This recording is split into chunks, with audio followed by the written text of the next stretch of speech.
Now, here's the hosts of Top Story, KLIXcast and Jill Skeen.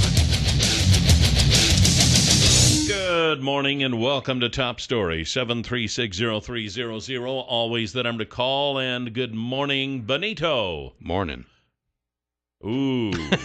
It's Monday. You have the Monday morning blues. Yeah, it's one of those. Well, it was a lazy Sunday, and I don't think that helped.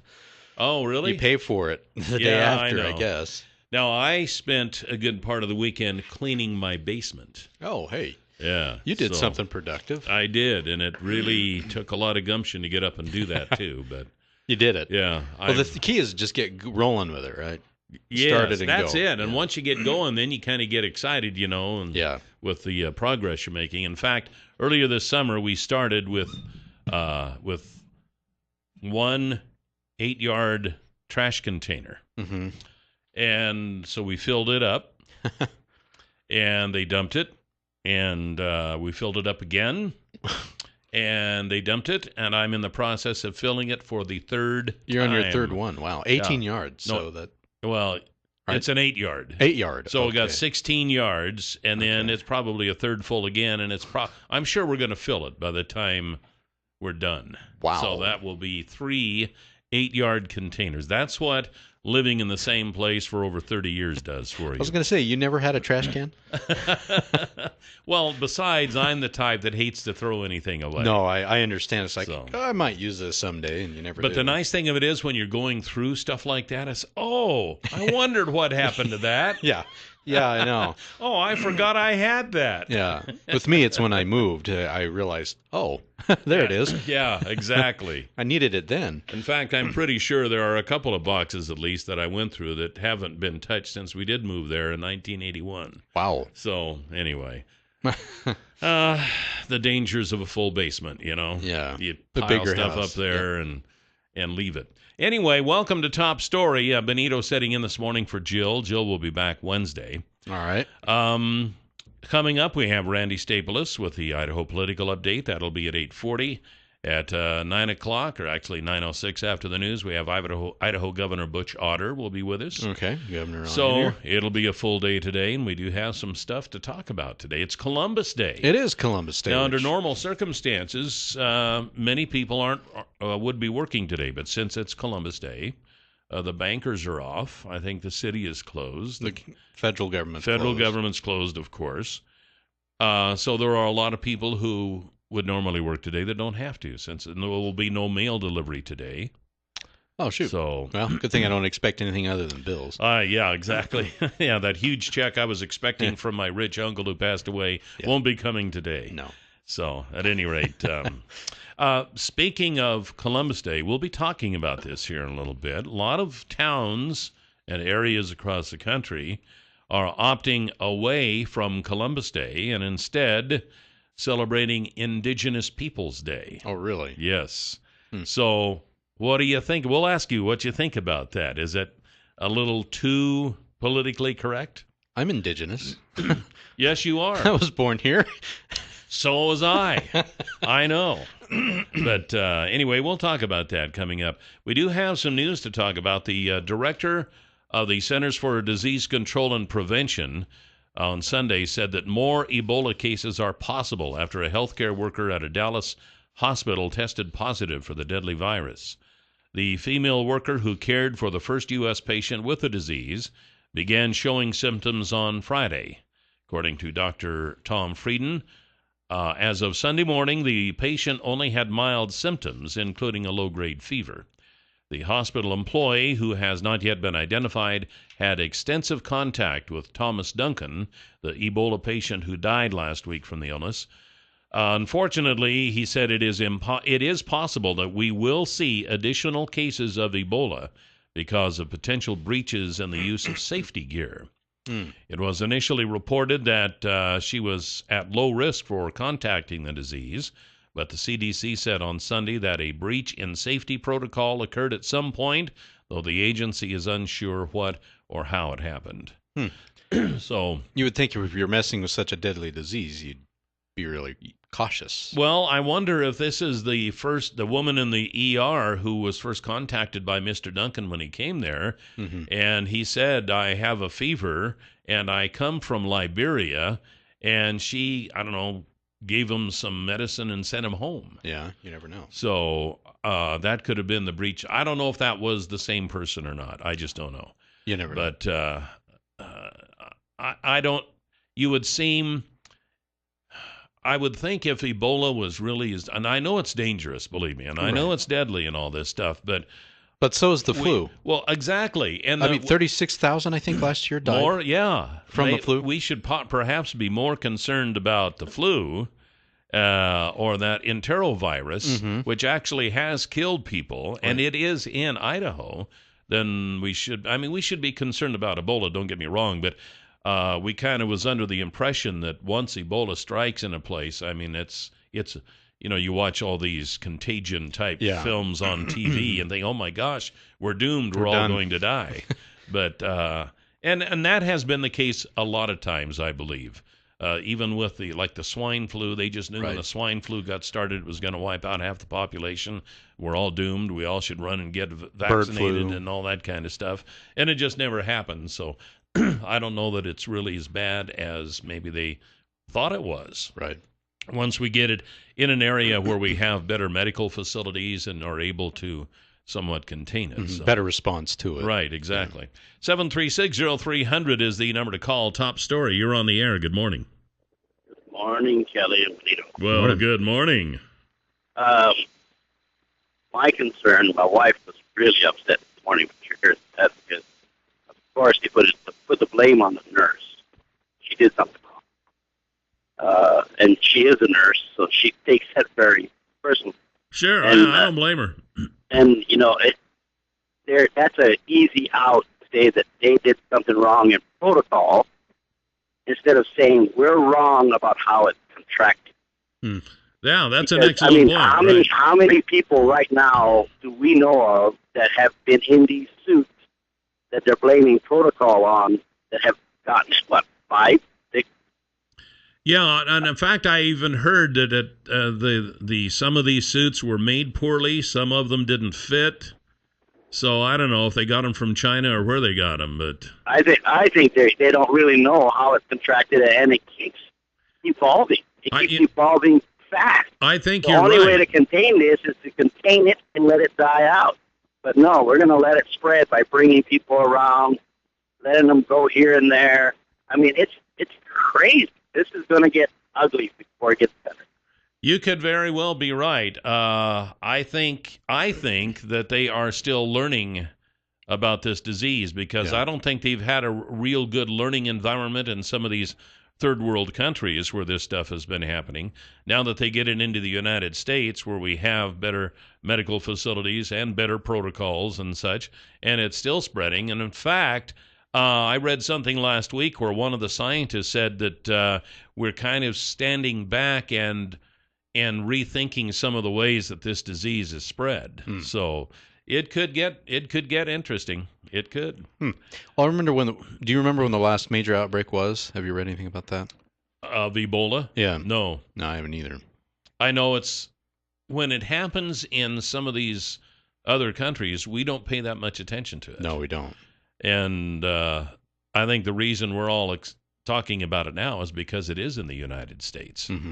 So I don't know. I don't have the answers. I'm just kind of waiting to see what happens, like everybody else. Yeah. What can you do, really? Right. Nothing you can do except wash your hands, I guess. Yeah. Now, here's something that maybe we should be concerned about with the Ebola situation. It's threatening much of the world's chocolate supply. What? Really? Yeah. Ivory Coast, the world's largest producer of cacao, the raw ingredient in M&M's, Butterfingers, and Snickers bars, has shut down its borders with Liberia and Guinea, putting a major crimp on the workforce needed to pick the beans that end up in chocolate bars and other treats just as the harvest season begins. The West African nation of about 20 million, also known as Côte d'Ivoire, I think it's French. the Ivory Coast, must be. I'm probably mispronouncing that, too. has yet to experience a single case of Ebola, but the outbreak already could raise prices. So that's when stuff gets real. Yeah, That's when the when it chocolate messes prices with your start sweets. to rise. Yeah, that's right. And have you noticed lately when you go to buy a candy bar, they keep getting smaller and smaller instead of the price going up? You can still buy a Hershey's bar for 99 cents, but it's to the point. It's like, wait a minute. It's a bite Did size. this thing shrink? I remember Yeah. Snickers being a foot long. Exactly. No, but Yeah. And in other news, Army officials have confirmed an initial report has been turned in on the investigation into Sergeant Bo Bergdahl. Officials released the statement. The Army is in receipt of the initial report and reviewing it. As we stressed at the onset, this will be a lengthy process conducted in accordance with applicable laws, regulation, and policy. We recognize the importance of the media and the public understanding of our investigative process and look forward to future discussions on the issue. However, the Army's priority is ensuring that our process is thorough, factually accurate, impartial, and legally correct. Consequently, at this time, it would be inappropriate to speculate on the potential results or the amount of time the review process will take to complete. So there they you really go. didn't say anything about the report. Exactly. Bergdahl, as you will know, is a native of Haley, held prisoner by the Taliban for almost 5 years before he was released this last May as part of a controversial prisoner swap. Some soldiers who served with Bergdahl have accused him of abandoning his post hours before he was captured. Investigators will decide if he should face desertion charges. So it'll be interesting to see how that turns out and how long it takes. Yeah. A lot of people are anxious for that report, I think they are, what they'll find. including the Bergdahls and probably Bo yeah. Bergdahl himself. But They really haven't even said if they've visited with each other yet. I know. His folks and him. And they may have, and they just kept it really quiet. That which I is can't fine. imagine not meeting at this point. Yeah. But you're right. They could have done it in secret, and who knows? Mm-hmm. So now, today is Columbus Day, and here's what we're going to talk about until Randy Staples comes in. It often brings to mind the Nina, the Pinta, and the Santa Maria, like we all learned in school, right? Right. Well, today, some cities and states would rather you think of the Sioux, the Suquamish, and the Chippewa. For the first time this year, Seattle and Minneapolis are recognizing the second Monday in October today as Indigenous Peoples Day. The cities join a growing list of jurisdictions choosing to shift the holiday's focus from Christopher Columbus to the people he encountered in the New World and their modern-day descendants. So what do you think of this? Are we getting a little bit on the too much on the politically correct side, or is this the right thing to do? 7360300 is the number to call, and we'll talk about it when we come back after the break. 7360300 is the number to call here this morning on Top Story. Welcome back. And what's that? Good morning. Oh, good morning, Benito. Sorry, I didn't mean to step on you. No, my brain's not working this morning. You won't have to worry about this, but for today and tomorrow. Okay. And then Jill will be back. Well, I still have to be doing the news in the morning, and that was a train wreck, so. All righty then. Well, hey, I wanted to say that the folks at Canyon Pond would like you to stop by. And I think today being Columbus Day, I'm pretty sure they're open today. I think most general businesses are. I think so, too. Yeah. Government related. I agree. Canyon Pond has guns, and they have camping stuff, and they have woodworking stuff and fishing poles and tools. Anything you can imagine that a pawn shop has, they have it. They're the newest pawn shop in town. And they're nice and clean, and they're at the corner of, don't tell me, Shoshone and 3rd Avenue South, right across from Will's Toyota. Right there. It's a neat store, though. You really do need to stop in and see Dave Hansen and the crew. It's just fun. Pawn shops are always fun places to go. Oh, yeah. You go in, you're like, can I really use this? Yeah, that's you can see stuff that you really can't live without. Yeah. You know? And then if it's not there today, it'll probably be there tomorrow because the inventory is changing all the time. Yeah. So stop by and say howdy, 933-2600 if you're looking for anything particular. Just stop in and say hi and tell them that Kelly and Benito sent you. Okay, so today is Columbus Day. What do you think? Should we be celebrating Columbus Day or should we be celebrating Indigenous Peoples Day? The Seattle City Council voted last week to reinvent the holiday to celebrate the thriving cultures and values of Indigenous peoples in our region. The Minneapolis City Council approved a similar measure in April to reflect upon the ongoing struggles of Indigenous people on this land, and to celebrate the thriving culture and value that Dakota Ojibwa, boy, I know I'm not pronouncing that right. Yeah, Ojibwa. Ojibwa? Mm-hmm. Is that how it is? Mm-hmm. And other indigenous nations add to our city. Now, I know that the Native Americans, the Indians, as we refer to them in this country, really got screwed when we took the land over. I know that. It is a part of history. But I think if you look back in history, almost every aspect of every part of humanity has been trampled on at one time or another by some other aspect. Somebody in somewhere. That's right, somebody somewhere. So now we're saying that, we should ignore this Columbus guy because as the result of him discovering the New World, then the Native Americans got trampled by the Europeans, which would be us. If it wasn't Columbus, it would have been somebody else. You know, it would have been. It would have been absolutely. The British, the French, Portuguese. It's part of our history. Now they're saying, it's almost like they're trying to strip our identity. You know, we can't celebrate Columbus Day. God forbid that we celebrate Christmas anymore because of various reasons. And I know we're a ways out from Christmas yet, so I don't want to get on that one. But it's pretty close. But you know, every time we turn around, we're being bashed upon by trampling somebody or just ruining somebody. I mean, it's just like we're the dastardly Americans who have ruined the world, you know? And I'm kind of getting tired of that. I say let's go with Columbus Day and call it good. 736-0300 is the number to call. Top story, you're on the air. Good morning. I am getting so fed up with this political correct. You know, you got a small group out there trying to strip our history and our Constitution, and we're allowing it to happen. And somewhere we're going to have to put down our feet and say no. You said it just a little while ago. Me and my father had this discussion a while back. You name me one country or anything right now that wasn't taken by force once upon a time. It's happening right now in the United States. ISIS is trying to take over. There's a lot of people trying to take over right now. And it happens, and the weak fall, and the strong survive. Yep. It's the story of our life. It's the story of the world. I mean, and it is written down. We know what happened. Why change it? I don't understand it.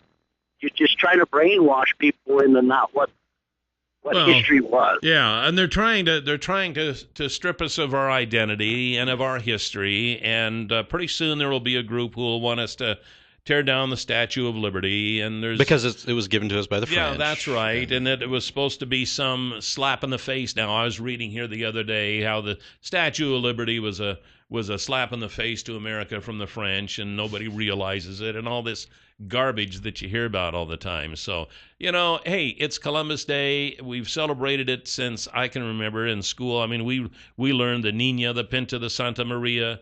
You know, we sang the Columbus song in 1492. Columbus sailed the ocean blue, but apparently we can't do that now. Top story, you're on the air. Good morning. Yeah, good day, mate. G'day. It's the same as down under. You know, we took. It's much the same with the Aborigines. You know, we stole their land fair and square, but we don't apologize for it down under as much as you blokes do for whatever reason. For one thing, a lot of us, we've got at least one ancestor that what we say is caught the ship, that usually committed a misdemeanor in merry old England or Ireland or someplace in the British Empire. Hey, said, can you hang on? You're going to Australia. I got to go to a break. Can you hold on a minute? Sure. All right, we'll be right back. 7360300 is the number to call here this morning on Top Story. Welcome back. Coming up here in the next segment, we'll talk to Randy Staples with the Idaho political update. And then at 9:06, we have Idaho Governor Butch Otter. So stay tuned for that. Infrared Baron, you've heard me talking about that from Far More of Idaho. It's a way that they have of flying over your fields, taking infrared images, uploading them to your computer, and then you can see how your irrigation system is doing. Now you're thinking, well, gee, it's fall now, and we're kind of getting done of irrigating crops. Well, we got the next season coming up, so this would be a great time to get a hold of the folks at Far More of Idaho and get involved in this program, because it doesn't cost, it pays. It's Infrared Baron. You can tell by the infrared photos how your crops are doing based on your irrigation system, and then you can go in and make changes. You may think it's doing all right. Right. But when you see it from the air, from infrared, you can see that it's not. Different perspective. That's right. You can make all kinds of adjustments, increase your yield, and more than pay for the cost of these overflights. Get a hold of Far More of Idaho. They're at 324-3341 or farmoreofidaho.com. All right. Hey, thanks for holding on. So you say in Australia, which obviously you are from, they did the same with the Aborigines there. Oh yeah, sure. Well, I mean, we came over. The Dutch discovered it, said there's no good to be done here. The English came there. Captain Cook said, well, I think we can do some good, but it's a rough place. So I'm sure that, as you know, it's due to our convict past. Almost everyone in Australia, except recent immigrants, has a convict in their well, let's call it a pedigree. Mm-hmm. I know where mine came from, but it was called catching the ship, and most of the crimes were misdemeanors, what would be called misdemeanor. But it was in the British Empire weren't exactly nice blokes, so they said, "You're going to Australia, mate." Yeah. And we don't apologize.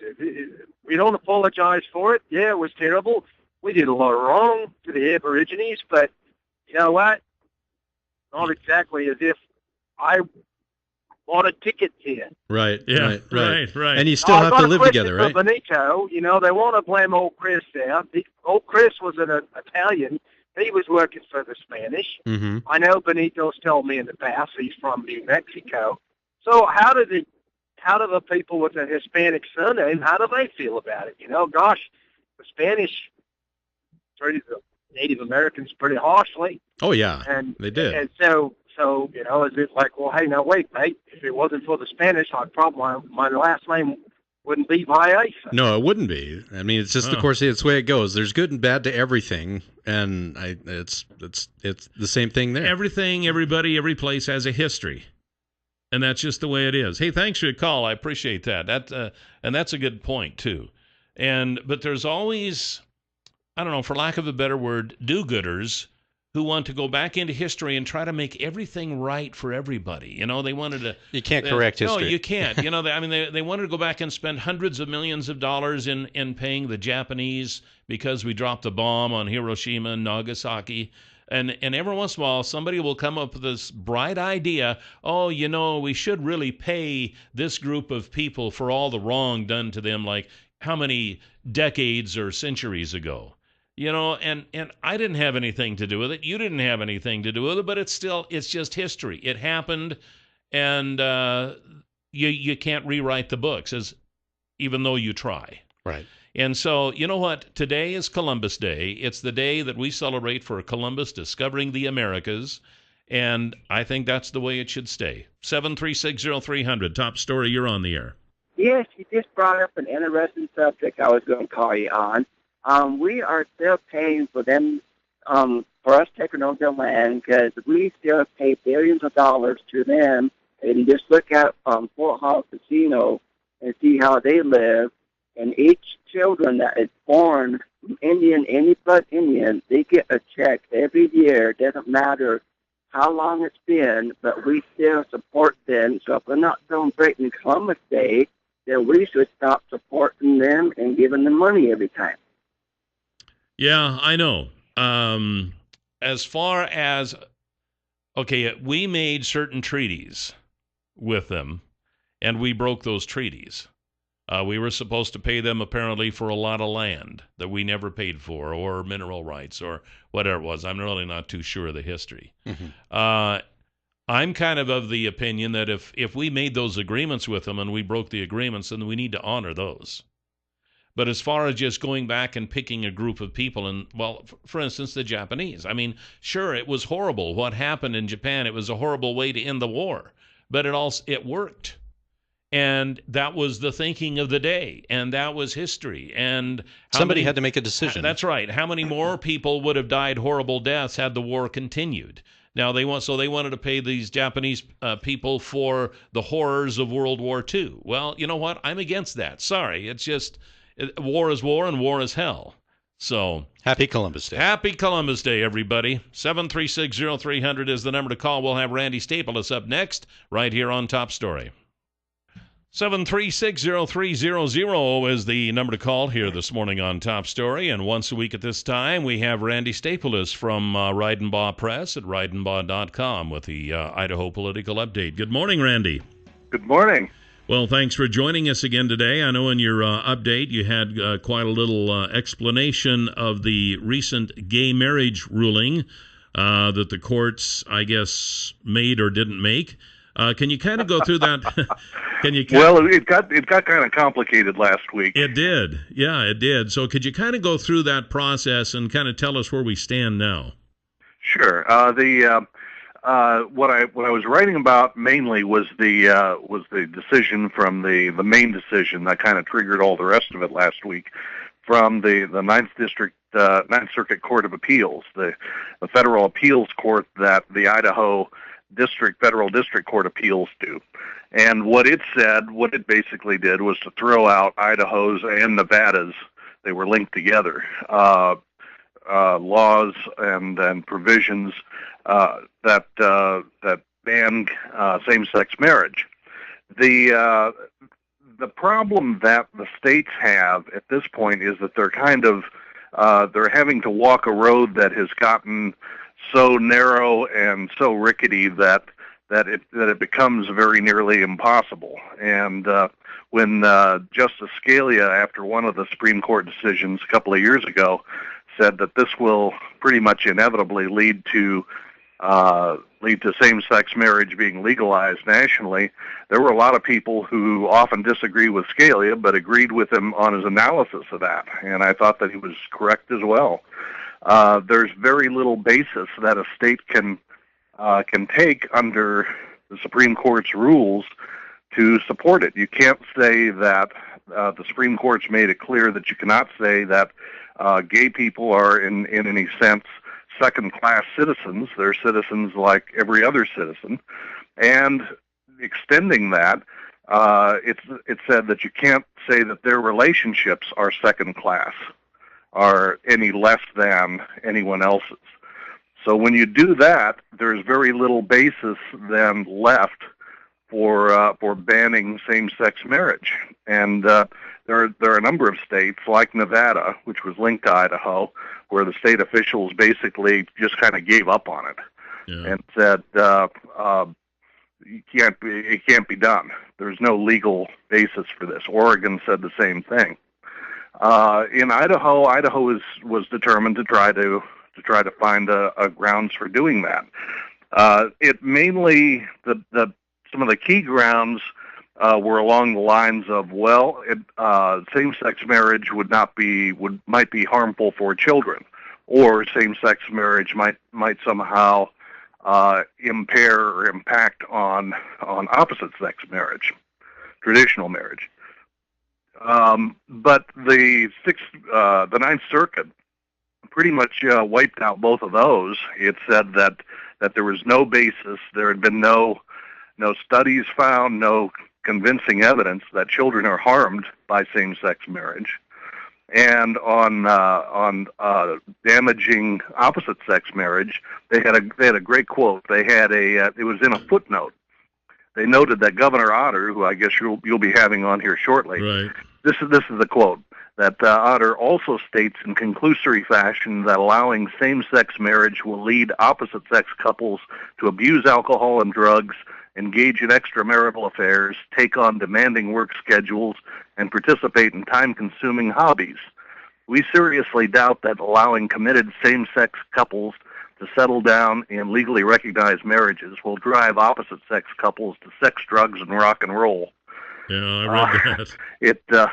It even kind of made light of the argument to that point, and that's more or less where the law stands at this point. After having been appealed to the Supreme Court, got a brief stay, it's probably within a day or two, once the courts reopen after the holidays tomorrow. Very likely in Idaho, you will have the county clerks open for business for same-sex couples to get to be issued licenses. And there was already the one up in the northern county that opened up on Friday and started issuing license. Do you think they'll see a hiccup? Right, come up in Tuesday, Latah County, there were several, I think a half dozen licenses that were issued. That was legally that was a mistake. They had not heard about the little glitch in the system, which was that after Justice Kennedy issued his stay, holding off implementation of the Ninth Circuit decision, the Ninth Circuit followed up and said, okay, since there's a Supreme Court hold on this, so that we're not in conflict, we're going to issue a hold too. So for this to go into effect, they need to withdraw their hold. They almost certainly will, but they need to formally do that. Okay. So are we at the end of the trail then as far as fighting the gay marriage issue here in Idaho?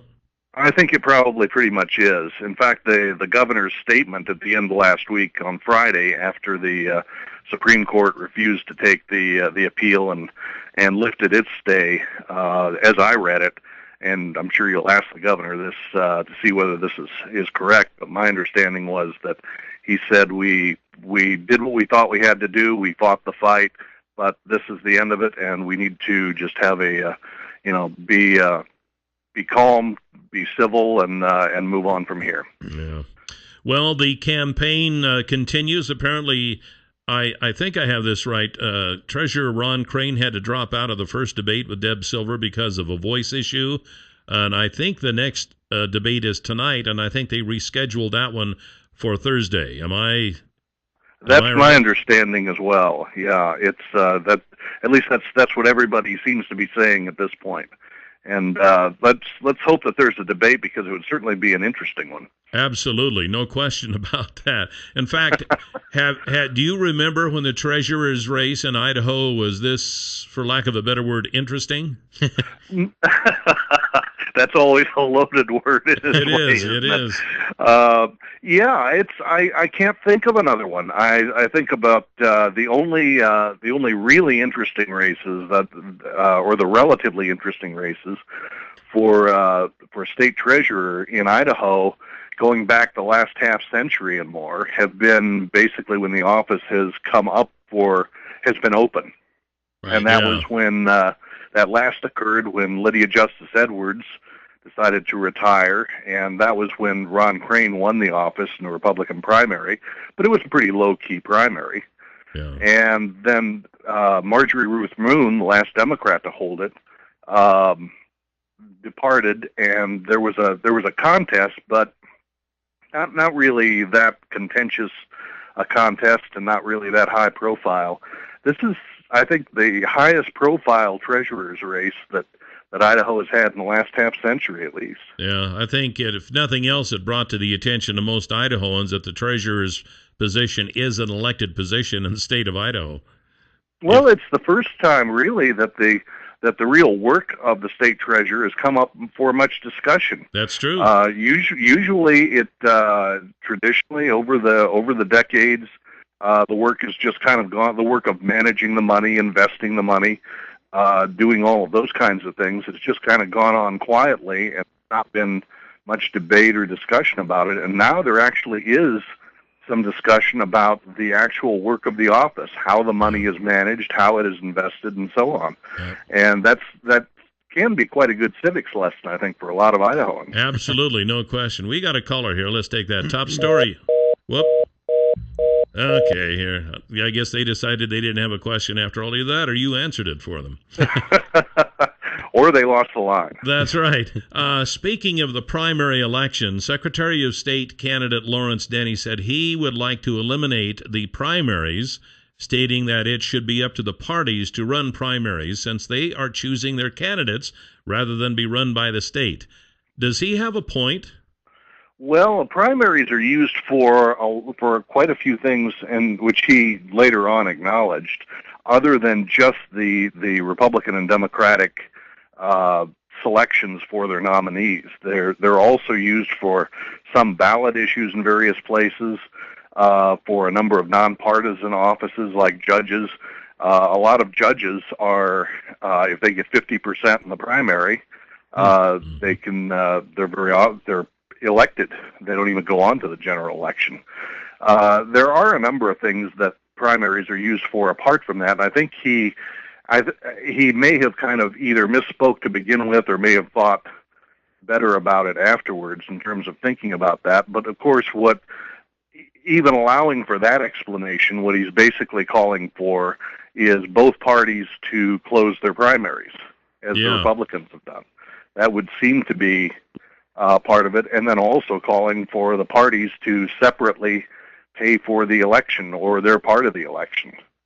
And that could be, I'm not sure that either party would be terribly thrilled about either of those ideas. But when you stop and think about it on a national basis, we have the Republicans who, with the Republican National Convention, they choose their presidential and vice presidential candidates. The Democrats do the same thing. I'm wondering if he wasn't kind of getting on that same line of thinking, only do it on a statewide basis. Well, there could be something to that. I mean, there are lots of ways that you can handle some of these kinds of things. For example, the Democrats in Idaho have elect their convention delegates, which right. gets down to their presidential choices in caucuses. They have caucuses all over the state, and that is how they do it. And those candidates are on the ballot in the primary election, but that doesn't really have any practical effect. Those are only numbers that are maybe of interest, but they don't have anything to do with Idaho's vote at the National Convention. Yeah. True. So yeah, there are lots of different ways that these things can be done. You could, if you wanted to increase the party's power in in all of this. Another way that you can go is to require that you get a certain amount of that candidates get a certain amount of support in their state conventions. Utah Republicans do that, for example, and that was how one of their recent U.S. senators was tossed out.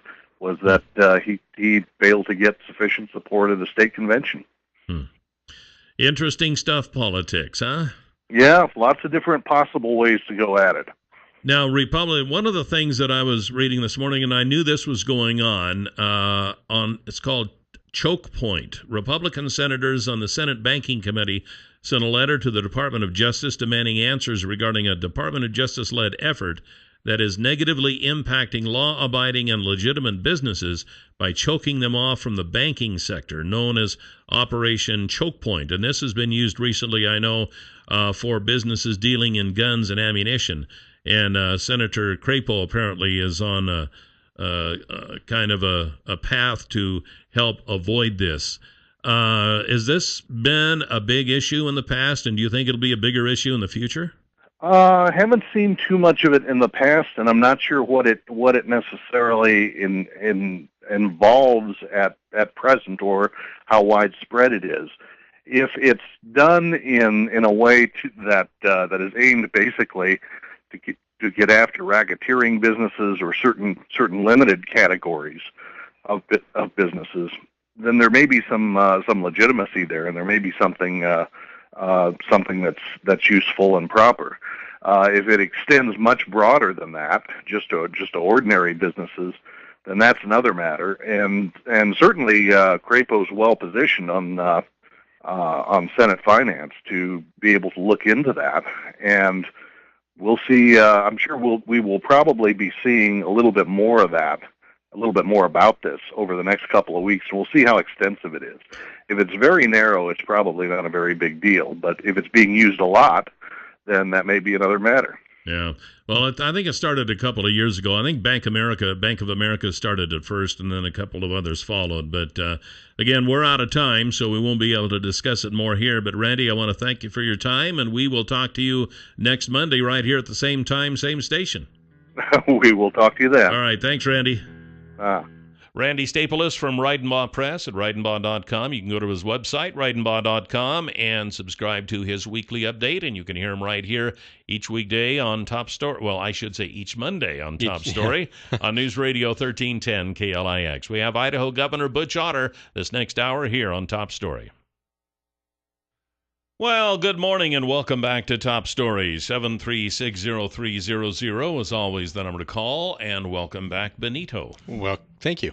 I was going to say welcome back. I'm the guest. You know, it's it's a little chilly this morning. A little bit. A while ago it was 39. Yeah. And it looks like it got down, well, it looks like 39 was the low. Wow. That's the first. Well, they had a freeze warning for the northeast part of the Magic Valley. Did they now? I didn't hear about that. Yeah. So out there in the desert, pretty much. Okay. I don't know. We were supposed to have the governor on, and my cell phone is ringing, and we're not getting the call on the hotline. We need it on the hotline. I can't answer the cell phone because I'm on the air. And it's probably a telemarketer anyways calling you. I know. It could be. So I don't know. I don't know what's happening here. I just now gave him I gave him the number for the hotline. So I'm kind of in a pickle here. A pickle. I don't know what to do. Well, I like pickles, but not when it's a situation. Anyway, the last time we wanted to have the governor on, our telephones went on the fritz. Actually, it was CenturyLink. Oh, it was the whole the system provider. Yeah, and they somehow clicked a different click for us on the system, and it changed our whole configuration. Why it happened at that particular point, I don't know. But maybe does Beluga? Maybe he's sabotaging. I don't know. I don't know what's going on here. So anyway, I'm going to check my phone here real quick, maybe for an updated email. Okay. See if them, anything came in from the officials. And maybe the governor had something come up. Yeah, things do come up in government. I know. But the government's closed today. It's Columbus Day, as we've discussed. Well, and maybe that's another issue. Maybe it's because it's closed today. So anyway, so we'll sit here and wait for the governor to call then. Okay. All right. See, the last time I had it fixed up so I had a backup number to call him, but I couldn't call out either. He couldn't call in, and I couldn't call out. So, well, he wasn't actually supposed to walk through the door, was he? No. Okay. No, this was supposed to be an on-the-phone discussion. Okay. Let's hope they didn't think that. He's at the front door, and we don't know it. You want to go out there and check? I guess I could. Yeah. In fact, why don't you do that? Okay, here I go. We'll check. You never know. I know. Okay, you know what? I'm going to take this call because I'm pretty sure it's him. So, all right. This is Kelly. Oh, did you call the number I gave, 208-736-0300?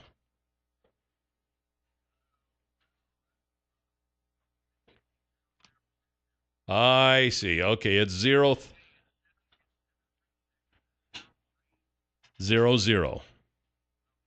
Okay, thanks. Appreciate that. All right. Okay. He had the wrong number. Oh, it happens. Okay. There's so many numbers. Live radio, ladies and gentlemen. You got to love it. You just got to love it. All right. Top story. Good morning. Is this the governor? It's not. Oh, I'm sorry. I got to let you go then. Okay. I'm waiting for the governor to call. All right. Good morning. Is this Governor Otter? This is himself, Kelly. I'm sorry. Man. No. We got those numbers inverted somehow. I apologize because I know the last time we were supposed to have you on, CenturyLink messed us up, and we didn't have any phone service. You couldn't call us, and we couldn't call you. So a telegraph may have worked. Yeah, there you go. Well, anyway, I appreciate you persisting, and thanks for being on the show here this morning. You bet. Glad to be with you, Kelly. We wanted to talk a bit about the same-sex marriage issue since that just happened. A lot of people are wondering why Idaho fought the fight for as long as it did under your leadership, given the fact that most other states were getting shot down all along. Could you explain that? Well, that doesn't change our Constitution, Kelly. In 2006, the people of Idaho went to the polls, and in a huge majority adopted Article 3, Section 28 of the Idaho Constitution, which defines marriage in Idaho as a union between one man and one woman. When I took the oath of office 4 years ago, 2 months from now, I swore to uphold the Constitution of the state of Idaho, as did Attorney General Wasden, as did every constitutional officer. And so, as a result, we can't just go by what happens in some other state. And that's one part of it, Kelly. The other part of it is, why would we surrender our Constitution in the state of Idaho without a fight to one man in a black robe? Yeah. Does this mean, is this the end of our fight now, or do we still have some other avenues? Well, I haven't talked to the Attorney General since the mandate came down. And so as of tomorrow morning, I suppose, the clerks in Idaho will be obligated under this ruling to issue marriage licenses. Okay. So as it stands now, then nothing is planned unless something is planned upon Kelly, this week. I say again, I've got to consult with the Attorney General. Yeah. But we've run our course in our state federal with our district judge here in the state. We run our course in the 9th district all the way to the Supreme Court, and it was the Supreme Court that basically lifted the stay. Right. My understanding is we petitioned Justice Kennedy, and my understanding is that he met with the entire court, and they lifted the stay. Okay. So now, know this, though. Around the United States, there are other states in court in their districts. And so if one ripens enough, if one of these cases ripens enough to get to the Supreme Court, that question will still be coming up. Okay. Because actually, now the Supreme Court actually hasn't ruled yet on the constitutionality of this. They've kind of been putting it off. So I guess there's always that last step. Well, and the main question is always going to go back to whose dominion is this? Right. The police power of the United States, Kelly, has always been the dominion of the states, and part of that state's police power is the regulation, including the regulation of marriage.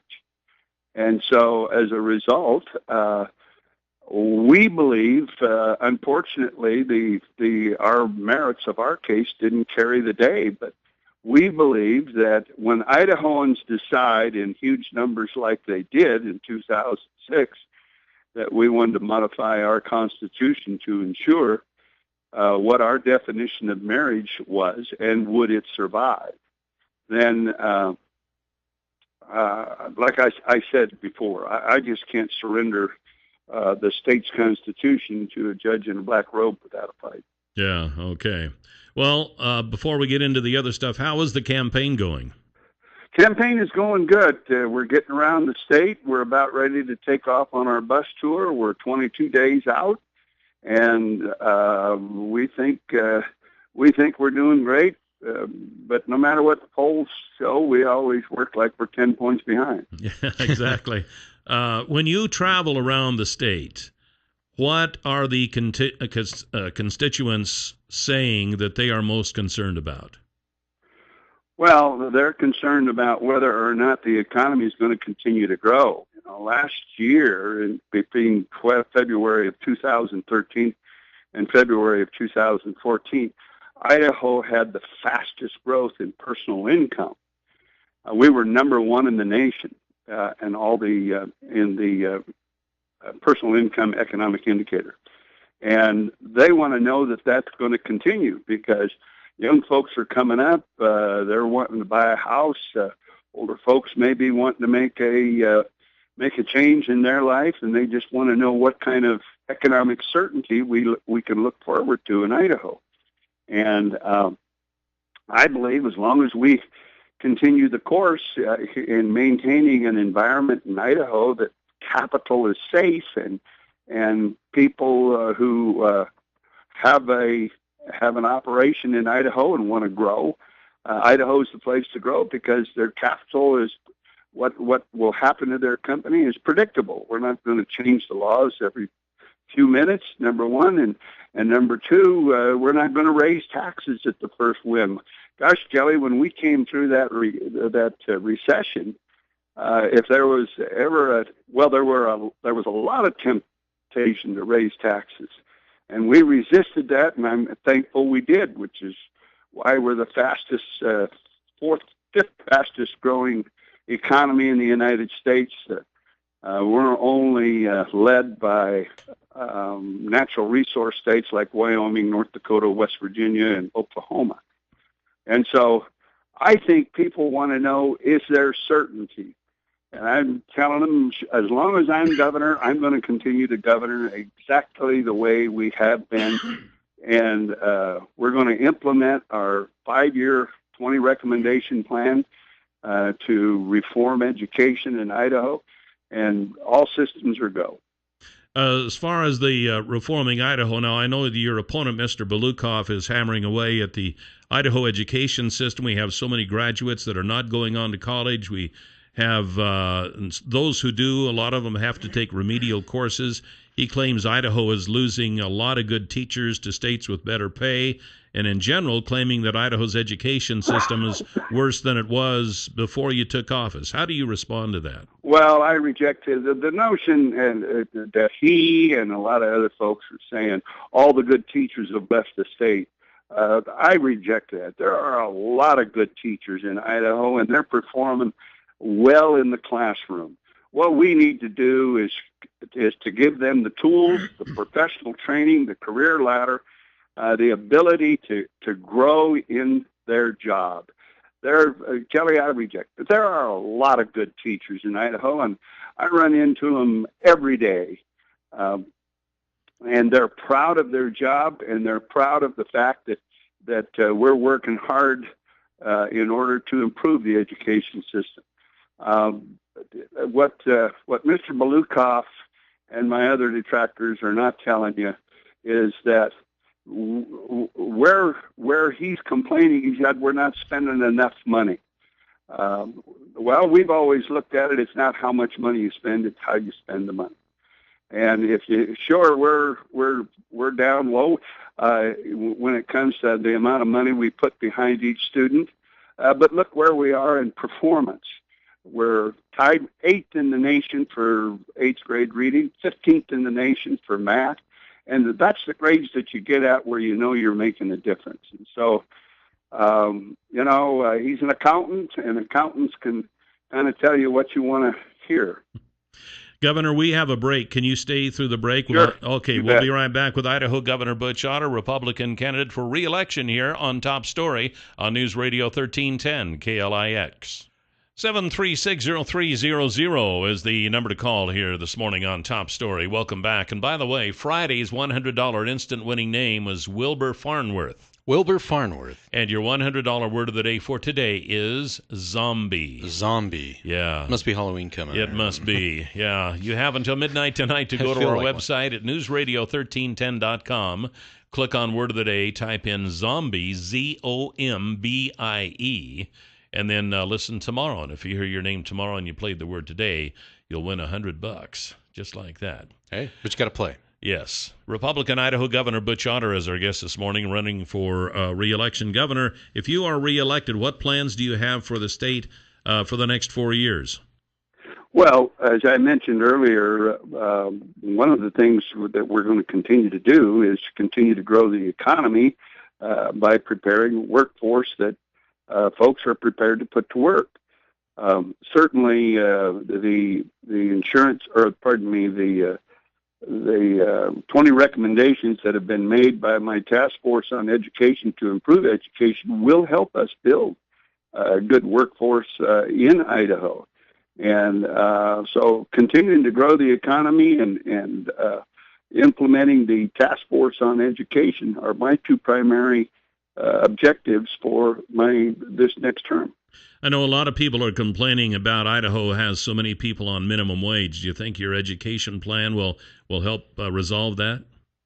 Well, certainly. To the extent that we can prepare a workforce for those folks that want to come in, I'm Kelly. Every one of our labor reports that we have come in almost every month, we not only get the amount of unemployment in Idaho, which, by the way, has dropped from almost 9% to 4.7%. We also get how many jobs we can't fill. And so when we're at about 4.7% unemployment, we probably got pretty close to 33,000 people out of work. And yet we find that there's about 18 to 20,000 jobs that we can't fill. And we can't fill them because they don't have the skills that those folks want. That's why we created the College of Western Idaho. That's why we bolstered up the College of Southern Idaho and the College of Northern Idaho in order to prepare those education portals so that they can prepare the workforce that's needed to fill those jobs. What about the backlog of road and bridge repair that needs to be done? Do we have a plan that you're looking at to help pick up that backlog? Well, as you know, has been in the news quite a little bit. We put together an effort with the Louise and Jim McClure Center up at the University of Idaho to ask folks if they felt that our roads were in bad shape. And the word came back, yes, but our state roads weren't in near as bad a shape as our counties and city roads. And so we needed to do more work on those. The poll also showed that we had pretty good roads for right now, but out into the future, maybe a few years, even the state roads needed some attention. So I took all that information to the legislature, and I will tell you that the legislature is now working on deciphering that, and probably going to have hearings around the state to see not only how much money we have to collect, but where we can collect it. What about the takeover by the state of federal lands? I know the legislative committee just wrapped up a hearing in Haley this last week, and it indicated, which is not surprising, that most of the people did not want the state to take over federal lands. But I know that has been brewing for some time. Do you think it's economically feasible and even in other ways feasible for the state to do that? Well, Kelly, if you're on maybe a 50-year transition, I would say it's possible. But you're going to have to grow into it. Here's just a couple of figures, Kelly. We have in Idaho, in the endowment and the lands department in Idaho, about 900 to 1 million acres of forested land in the state. And we harvest roughly 325 million board feet off of just that 1 million acres. There are 12 million acres of harvestable timber, federal timber, in the 10 national forests in Idaho. So off of that 1 million acres right now, with 325 million board feet, we have about 34 mills operating in the state. In order to consume all the lumber that would come off of all 12 million acres, look how much capitalization you got to have. Yeah. Because these mills cost $125 million a piece. So, when you think about it, it's a great idea. Yeah, we'd like to, because that way we can control our own destiny. I've been working on a plan, and I think it's coming to fruition with the Department of Agriculture at the federal level to take over management of 1,800,000 acres in Idaho.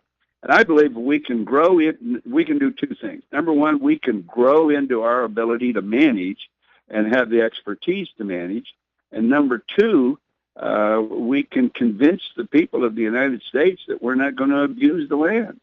Yeah, I know that's one of the main concerns. We're going to treat them for fire, And that's probably the final thing, and that's fire.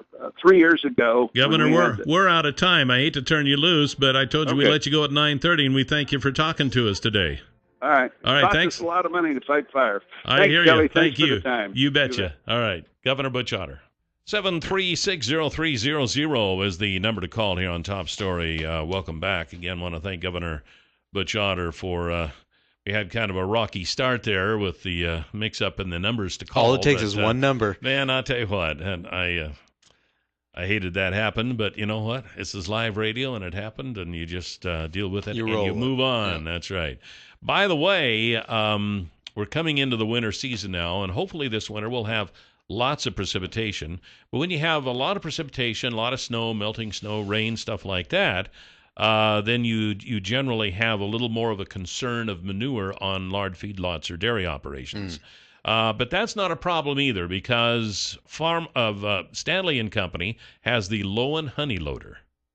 And we've been talking about this. It loads all types of manure. Hello. Manure. I'll get it out here in a minute. Liquid to frozen or dry. Okay. And it does it up to 7 miles an hour, which is pretty fast, especially if you're scooping that stuff by hand. 7 miles an hour is blisteringly fast. Well, it says frozen, too. I know that, ground can get pretty hard. Yes, it can. So these are quite the machine. And I know that a lot of people who might think this would be of use for them on their operation, you might have questions about it.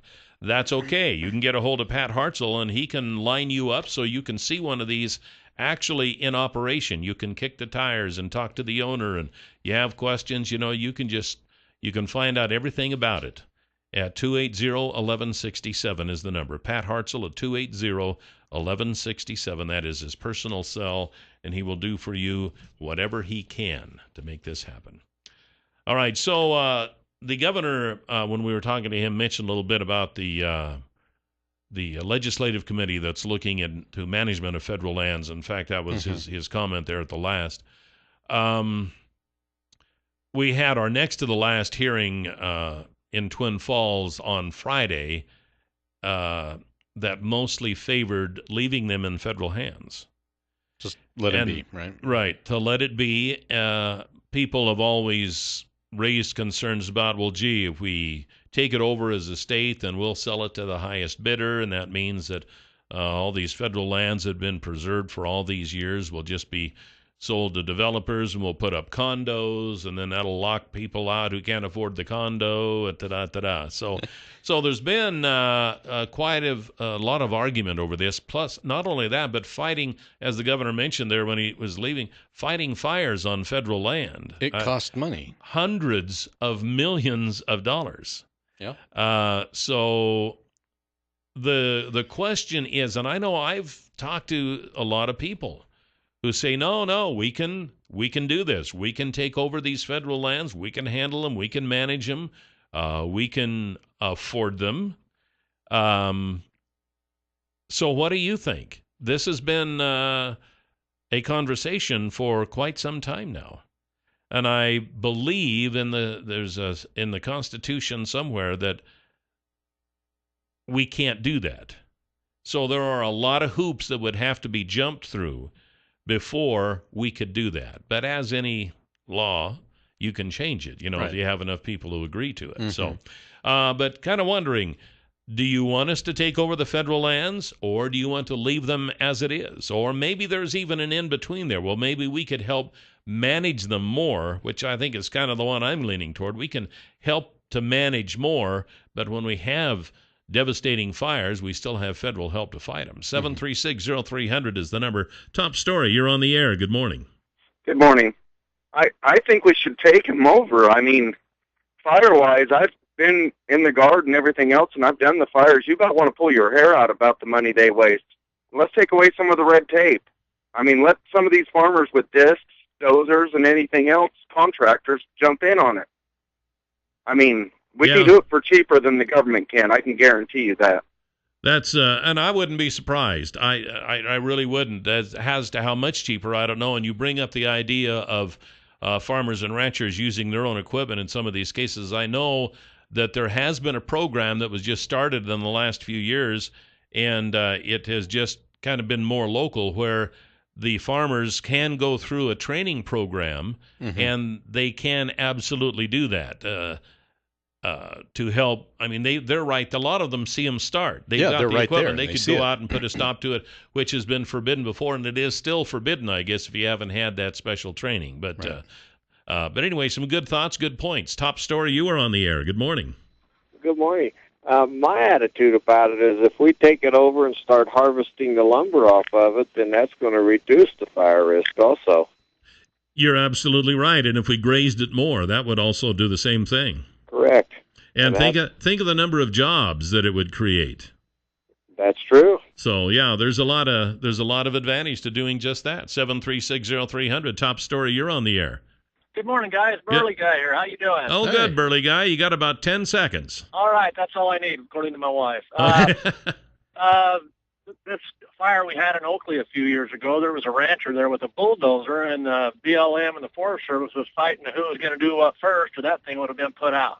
Thank you. Bye. All right, thanks. Yeah, I've heard of those situations too. But what about lightning in the middle of the Frank Church River of No Return Wilderness area? You know, when that thing, there probably aren't many farmers and ranchers in those areas when that stuff occurs because, well, first of all, they can't be. No. We'll be right back on Top Story. 7360300 is the number to call here this morning on Top Story. So what do you think? Should we make an effort to take over the federal lands, take them back to the state? Should we make an effort to just be more involved in the management of them, or should we just leave things the way they are? I don't know as I'm really a fan of leaving things the way they are. I think taking over better management, more management of the land. And the people who have called in said, yeah, we should take them over. I think they have some good points. You know, one of the big concerns, as even the governor mentioned as he was leaving, was the cost of fighting fire. Well, on BLM land, where you have access to a lot of the farmers and ranchers who have equipment, who just happen to be there, that's one thing. I think we could increase grazing. We used to have more grazing than we have now. There is a concerted effort now by environmentalists to completely eliminate public lands grazing, which I think is a huge mistake. I think we should increase it because when you allow those grasses and that brush to grow, then that increases the fire danger and the fire hazards, and we have seen that come to fruition in the last few years. When we had the Murphy Complex fire out there, remember that part of that was because we had eliminated a lot of the grazing, and that eliminated a lot of the habitat of the sage grouse. And now that's one of the big fights that we have now, and Kelton Hatch will tell you that a lot of the fires and such that come through eliminates the habitat for the sage grouse, and now federal government is considering listing the sage grouse, and we have no concept. We have no idea of what restrictions will be put on us as the Magic Valley, as Southern Idaho, if that is listed. There will be some restrictions, some big restrictions on grazing, big restrictions on hunting, big restrictions on even access to a lot of the land that we now can get onto. And we need to consider that. And I think we need to, on the rare occasion that I drive up past Redfish Lake, you see all that dead timber there because of the tussock moth or the moth infestation. Yeah, moth, and then there's that pine beetle. Yeah, the pine beetle and such. And that is nothing but a huge fire waiting to happen. But yet environmental restrictions don't allow them to go in and harvest that timber, which is incredibly stupid. We allow places, things like the Sierra Club and some of these ultra-environmentalists to make these rules to lobby our representatives to make these rules that, oh, no, we can't do that. We have to let nature take its course. You know, and to see all that timber that's going to waste that could be, first of all, cleared out to eliminate the fire danger. Secondly, how many jobs could we have if we were to go in and get that timber? It's just good common sense to take care of your land. You don't allow your backyard to grow up into trash and bushes and weeds and say, oh, it's just nature taking its course. We don't do that. It causes what? Fire danger. Well, fire danger. In fact, there are rules against it in the city. You Right. can't just let your backyard grow up into weeds like we're letting a lot of our forests do. There are rules against it, but Right. for some reason, when you get... So I think that we could certainly do a better job of managing our lands. I think local management of it is always better than We know our than own federal backyard. We know our own backyard. We don't have people back in Washington, D.C. telling us how we ought to be doing things out here. Now, Interior Secretary... Sally Jewell. Sally Jewell will be here She's visiting the tomorrow. West, yeah. She will be looking at areas out here for on the sage grouse issue, I understand. Mm-hmm. So we're going to try to get her on the show. I don't know if that's going to be possible or not. But here, she has to come out here and see the situation for herself, which kudos to her for doing that. Right. There's certainly a lot on her plate. But still, I don't care if coming out here on a whirlwind tour on a Tuesday morning is not going to give her a clear picture of what is actually happening here. And there are going to be both sides. There are going to be the environmentalists, and there's going to be the land managers who are tugging at her apron string, if I can use that, wanting her attention, say, look, here's the problem. No, here's the problem. No, here's the problem. So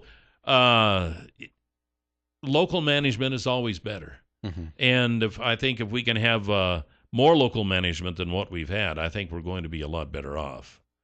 But who knows? Time will tell. Time will tell. And whoever wins the better argument, I guess. Yeah, I guess so. But it just, whenever you have control in a remote location, it's never as good than if you have people with boots on the ground right there making the decisions.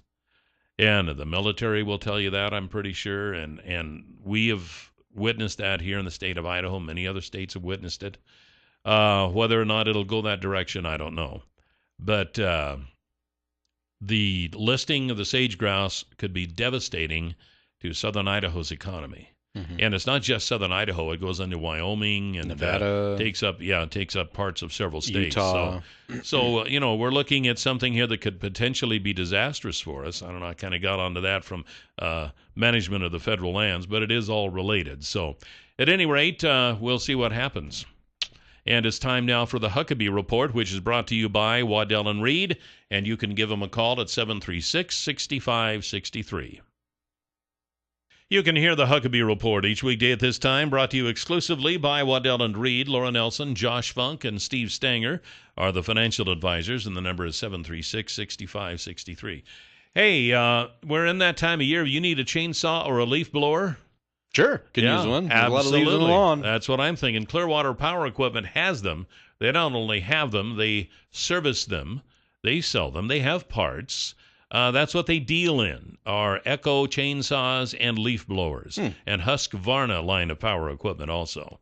But the fact of the matter is, you're always better off to buy from a place that specializes in something than a place that specializes in everything. Because when you specialize in everything, just enough to be dangerous about most of the stuff you carry. But when you specialize in a couple of things, then you know all about it. And the folks at Clearwater Power Equipment have the Echo chainsaws and leaf blowers, and they're at 252 Washington Street. 734-7767 is the number. And if you got a big old mower that you need stored for the winter, they can help you there too. So give them a call or stop by and tell them that Kelly and Benito sent you. Head on down. Yeah, Mr. Huckabee mentioned something about Saturday Night Live and one of their longtime folks who appeared on Saturday Night Live dying. There was just this story that came through today I saw. Saturday Night Live has not been able to recover from the cast exodus that included the departure of a lot of longtime favorites, including Andy Samberg, Kristen Wiig, Bill Hader, Fred Armisen, Jason Sudeikis, and Seth Meyers. I just want to say Saturday Night Live has been waning for a long, long time. I think they were hanging on fairly well with Seth Meyers and Bill Hader and some of those. But when they left, Saturday Night Live is no longer viable. I have literally, and even earlier when Seth Meyers was still there and Hader and a lot of those people, my wife will record it and watch it later. And so I would sit there and watch it with her, and I would just purposely sit there and see how long it took me to laugh at something. Yeah. Sometimes I would go through the entire Saturday Night Live show and never crack a smile. It wasn't funny anymore. It's hard to make you laugh, Kelly. I mean, it's stupid. They get up there, they do these skits, they have no ending. They're not funny. Seth Meyers was pretty good. He was probably about the best part of the whole Saturday Night Live. Once in a blue moon, they would have a funny skit, but hardly ever. You know, I think it's time that they did away with Saturday Night Live and replaced it with something that we can laugh at. Right. You know, maybe the president could do a weekly thing or something. I don't know. Anyway. I have to admit, I haven't seen SNL in a while either. I'll watch the little clips that come online. We have actually a few on our website you can watch. Yeah. But I have to admit, I haven't watched it. You're not missing anything. Okay, so there you go. Well, tomorrow we'll have Steve Millington with the Twin Falls Republicans. All right. And we'll have a great show tomorrow, so join us then. And thanks for sitting in today for Jill. All right, I'll be back one more time. All right, we'll see you tomorrow, folks. Thanks for joining us. Have a great day. Goodbye. Bye, Benito. Bye. Wanted to say bye, Jill. Bye. She's not here. She's not here.